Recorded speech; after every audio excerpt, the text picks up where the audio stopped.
People, Deluded, I'm back again. Thank you very much for tuning back in, and I'd like to say a good Sunday afternoon to you all, and everybody locking in and whatnot. Now, Arsenal obviously drew yesterday to Crystal Palace. We've now shared the spoils with them on two separate occasions this season. Last season they took 4 points off us. Forgive me if I'm wrong, and I got that mixed up in my post-match review. And this season they've took a share of the spoils, and it's disappointing because obviously it's different circumstances. I'm not bashing either manager, but both managers in both games against Palace were obviously leading and then dropped points. Now it's on the team. Both them performances are on the team. Apologies for the winds, people. The wind is out here. My window isn't open, but for some reason it just allows the wind to make noise. But moving forward, we dropped points against Palace. It is what it is in that regards. It was a cheap goal to concede. We switched off to allow, if I watched the game again, to allow Kouyaté in the build up to the goal, and then actually for Ayew, and it's just the icing on top of the cake when it's a deflected effort. But I'm sure a lot of you are more concerned in relation to obviously Aubameyang is missing for 3 games now. In true Arsene Wenger fashion, which I should have said in my post-match review, I didn't see the challenge, so I'm not going to speak on it. But on a serious note, listen, Aubameyang has no malice in him. It's just reckless play. It's just reckless play. It is what it is. He deserves a red card. Arsenal fans and fans in general, when it's other teams and players, we're very quick to want them held accountable to the relevant authorities and the sanctions and things. And listen, it is a straight red. Aubameyang was putting in work. He got a bit overexcited. He might have lost his footing potentially. Either way, he put a guy at risk. But he's out for 3 games.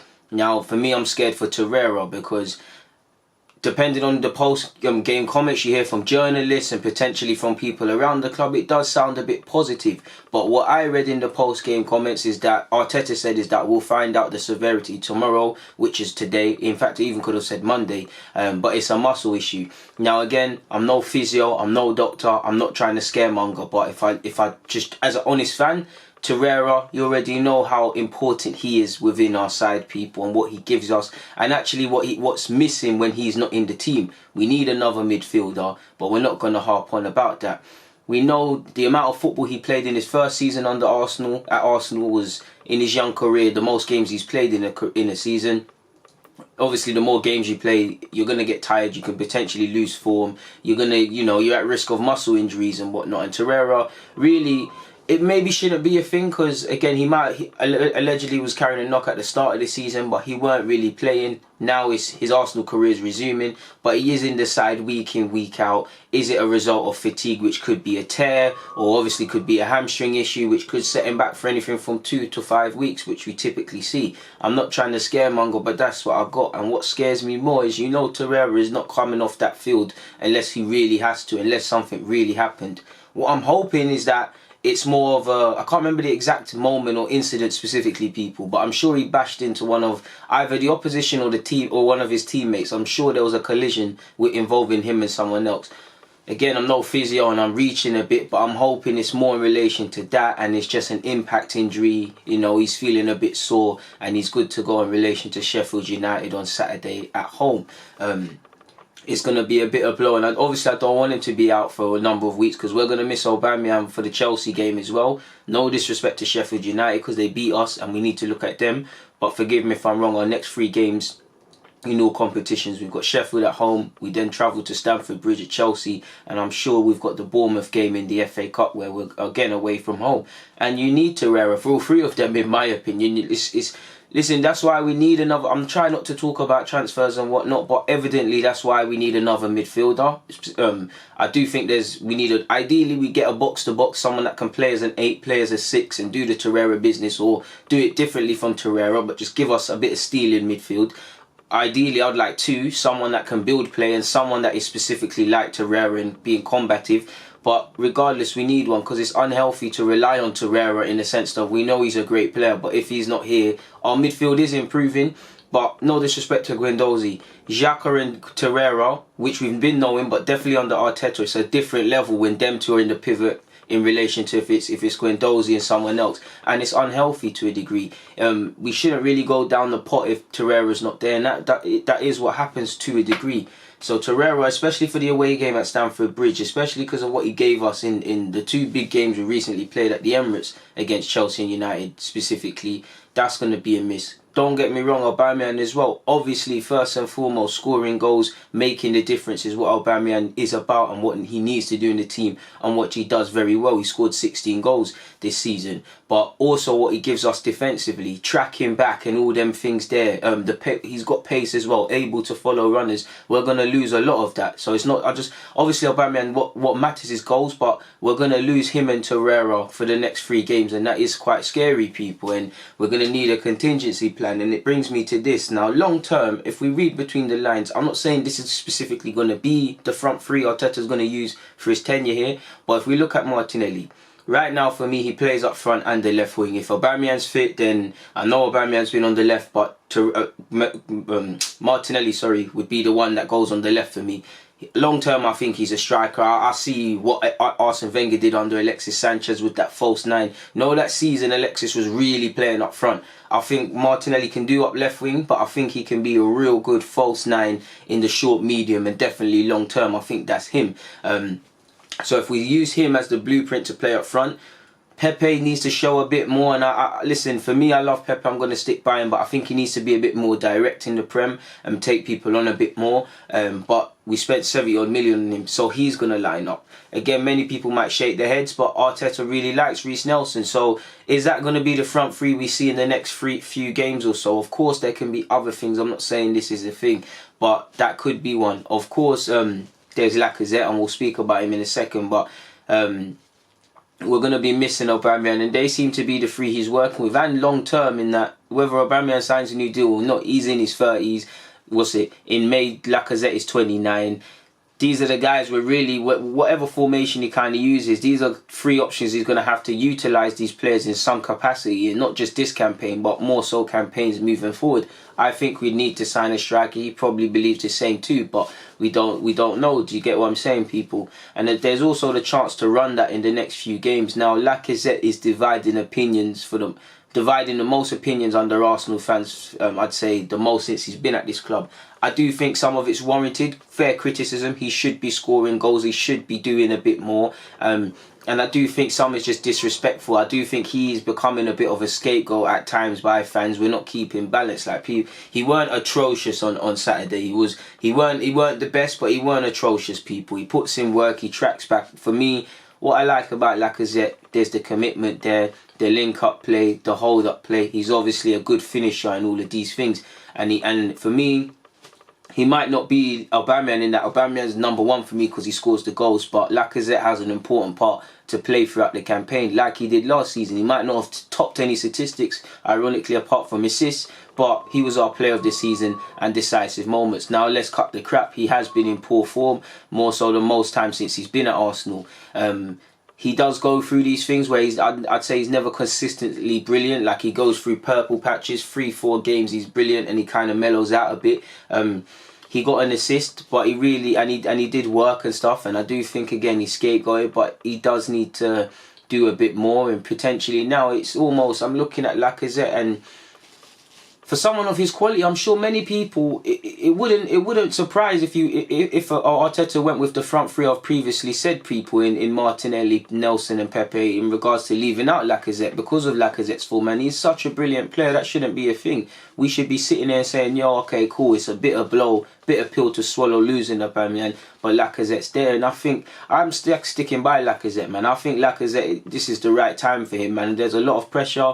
The longer he doesn't score goals, and clearly it's playing on his mind as well. He's thinking a bit too much. His form is a bit poor, and his link-up play doesn't quite have the sharpness for me that it's been having. He's shown it with the assist, but there was a couple of times he did well, but a confident Laca does a bit better.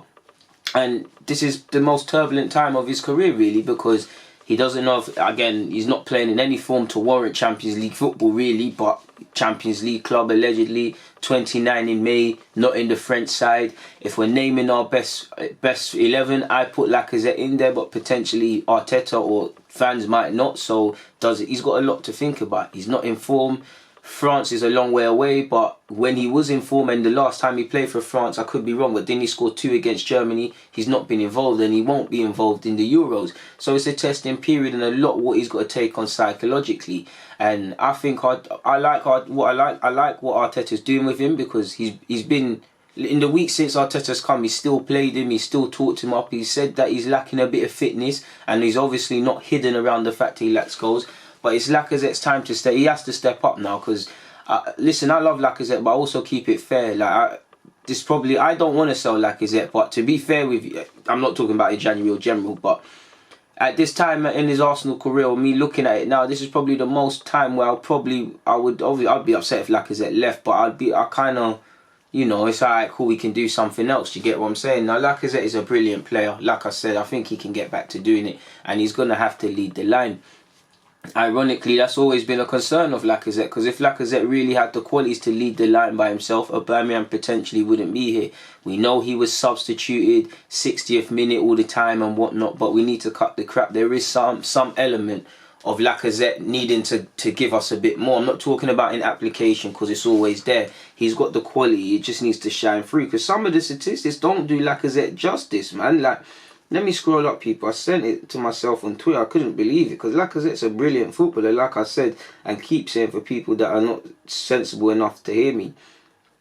Now, I sent another Lacazette article to myself. I'm not one to talk about a man's dirty laundry, but allegedly something, if you just type in his name on Google, you'll see it, people. I'm not going to, that's not me, but after failing to find the back of the net against Crystal Palace, Lacazette has failed to score an away goal in 336 days. Apologies, people.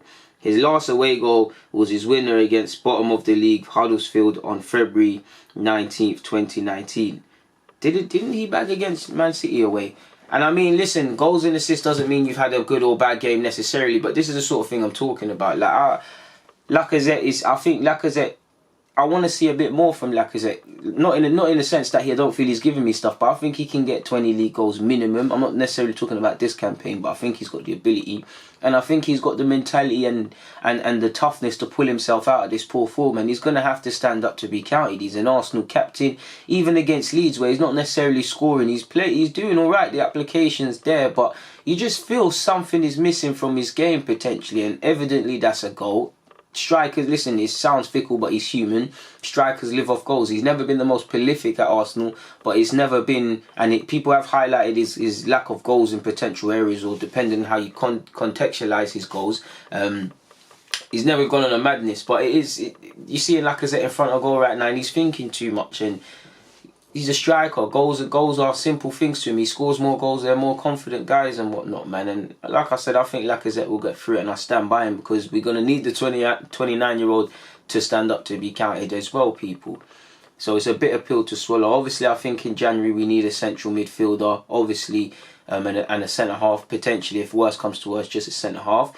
But that obviously potentially highlights the case to potentially move in other areas as well, because of what's happening with our side, man. Like, we're dropping like flies. Really, we can get a centre mid or box-to-box, potentially. You could even potentially look at a winger, even though I don't necessarily agree with it. But I must admit, people that were saying that, I'm buying into it. But away from that, now, Kolasinac and Maitland-Niles are two fullbacks that are going to divide opinions. If Maitland-Niles can make the right back position his own, and Kolasinac right now is undroppable and playing well. But if we're honest, if he was a Champions League consistent club and stuff, currently are either player at the level to be we could put our trust in them as our main guys in that position, potentially not. And you lot know I'm a big fan of Maitland-Niles.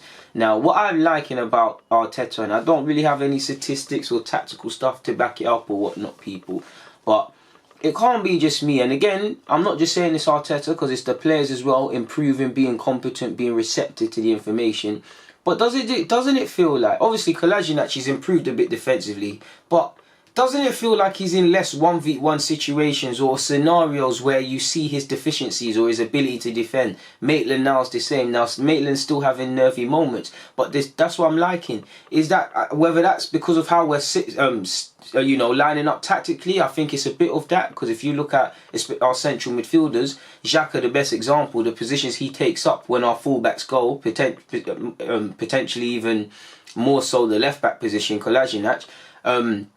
that, you know, it might be, you know, plugging gaps. And what I'll say is both of them individuals look more confident in defensive scenarios. You still see some frailties. Maitland-Niles had some booky moments against Palace. You know, Maitland takes a while to wake up. But he shut down Zaha, people, and he's having consistent games. Like we've been saying, Maitland, I think you're a midfielder, but right back is a position you can't rule out. And to be fair, minutes are currency. If you can nail down a role as a relatively young player, potentially play games, what can you say? Because if we're honest, if someone didn't see the ability in you to play that fullback position, whether fans believe it or not, you wouldn't have played however many appearances you played in the Prem, played some big games, completed 90 minutes. That's gonna, you know, improve you as an individual. If you can nail that down, if you can nail down playing fullback and then move off and do your thing, why not? You look at James Milner. He's been a good central midfielder, relatively okay on the flanks, and he can fill in at fullbacks. Now, there's a case to be said: is Milner one of the best in any? He's a master of all trades, and he's a jack of all trades, master of one. Is he not? People could say that. I'm not trying to be harsh, because if you was to say, is he necessarily one of the best fullbacks in the league? Yeah, but in the world, no. Centre half, well, not centre half. Central midfielder, potentially not. On the flanks, potentially not. But he's a competent individual, and people like James Milner are just important to a team trying to win titles like Liverpool, as the Solars and whatnot. And for a coach, that's a dream. And for James Milner's footballing IQ, that's a dream as well. So and if you're going to move away and go into midfield, Maitland-Niles, you've got a recognition for the defensive arts of the game. What I'm liking away from all of that is Maitland, clearly Arteta's had a conversation with him or done some drills or whatever, because he looks more confident. The main thing you saw with Maitland is he didn't look confident in defensive scenarios. He didn't look like someone that wanted to be there. He looked like he was crying out for help. You more or less heard that in Sky Sports things and whatnot, indirectly saying, you know, this ain't my position, I'm not on it. I'm sure he still retains a lot of those feelings, people. But at the same time, he looks more confident in his ability. And regardless of what you believe about players' ability or not, if you're free of the mind and you have more clarity and more belief in your ability to do something, you're going to do it better. It's not just football, it's life, people. If you're charged with a task and you don't believe you can do it, psychologically, when you're looking at that paper or whatever you've been told to do, you're going to psych yourself out. If you believe you can, you're halfway there. Do you get it? You're going to have a better performance. That doesn't always mean something, but you get what I'm saying. So that's what I'm liking from them two as well. That's a positive. Maybe for Kolasinac, he's seen Tierney, he's heard talk of, you know, losing his spot and whatnot. He's always linked with moves away. He's actually been linked with Inter. The players don't live in a bubble. Fans comment, you shouldn't take it on, but you don't live in a bubble, and it's important to see sentiment. He's a human. Does he want to react? When you push someone into a corner, they either fight back or curl into a ball, and he's reacted because there's a new manager or whatever. Maitland-Niles the same, and Maitland-Niles can develop and become a competent individual of our side, people. Apologies for that. So what can we say other than we move on to Sheffield United? Like, I just wanted to share some thoughts with you guys, and I've done that, so I'm going to get out of here. People, DG, thank you for watching and rocking as usual.